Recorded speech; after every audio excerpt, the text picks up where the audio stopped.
Alisin niyo po, Lord, ang lahat ng takot sa aking puso. Panginoon, maraming salamat sa mga bagong pagkakataon na ilalagay mo sa araw ko ngayon.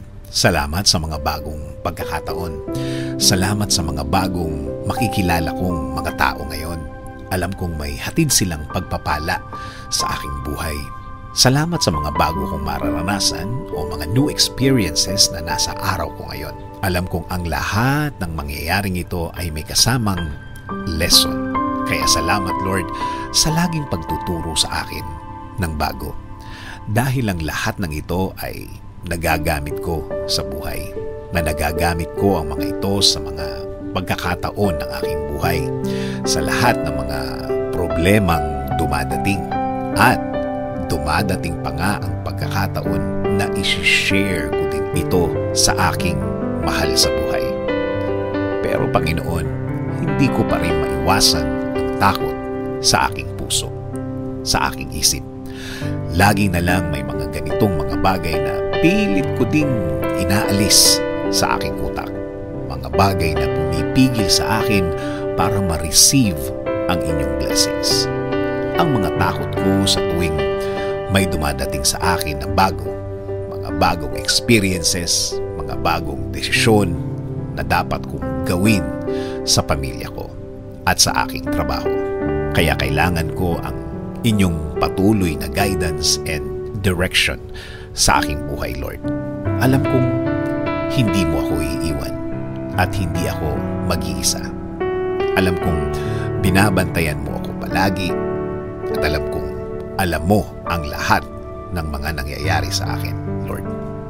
Ikaw, Panginoon, sa iyo lang ako mag-focus, Lord.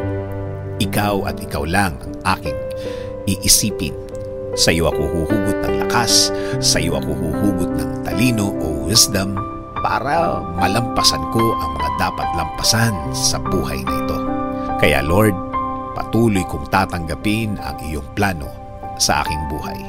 Patuloy akong magko-concentrate sa iyong kabaitan sa aking buhay. Patuloy akong aasa sa mga provision at gifts sa aking buhay. Ilagay mo po, Lord, ang mga tamang tao, mga tamang opportunity sa aking ways, Lord. Ilagay mo po sila sa aking araw-araw.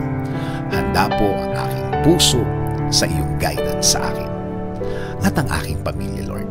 Ikaw na po ang bahalang mag-bless sa kanila.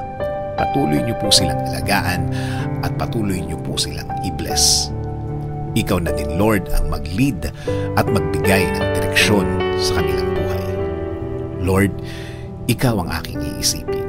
Sa iyo ako tatakbo, ikaw ang magiging focus ko sa araw na ito para ako hindi matakot, buhay na walang alanganing iniisip. Sa iyo ako, Lord, palagi magsasubmit. And Lord, patuloy niyo pong gawin ang inyong plano sa akin. Patuloy niyo pong pasukin ang aking buhay. Alam ko po na kapag kasama ko kayo, ang buhay ko ay magiging mas tama at tahimik, Lord. In Jesus' name, I pray. Amen. Sabi nga sa Isaiah 43:2, when you pass through the waters, I will be with you. And when you pass through the rivers, they will not sweep over you. When you walk through the fire, you will not be burned. The flames will not set you ablaze.